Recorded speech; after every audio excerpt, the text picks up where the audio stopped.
आग लगे बस्ती में, ये शहजादियां अपनी मस्ती में। इनके लिए नई गाड़ियां खरीदने की समरी तैयार करके वज़ीर-ए-आला KPK को अरसाल की गई है और बताया गया है कि पुरानी गाड़ियां इस काबिल नहीं रही कि ये दोनों शहजादियां उसमें सफर कर सकें, लिहाजा नवियां गाड़ियां दे दिया जाए। मिशाल यूसुफजई के लिए जो गाड़ी की डिमांड की गई है उसकी कीमत 1,71,00,000 तकरीबन, जबकि दूसरी शहजादी के लिए जो गाड़ी की डिमांड की गई है उसकी कीमत तकरीबन 73 लाख रुपए बनती है।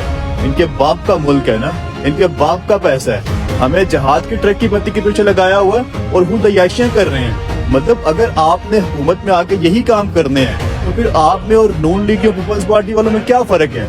क्या फर्क है मिशाल यूसुफजई में और हिना परवेज भट्ट में? क्या फर्क है इन दोनों शहजादियों में और मरियम नवाज में?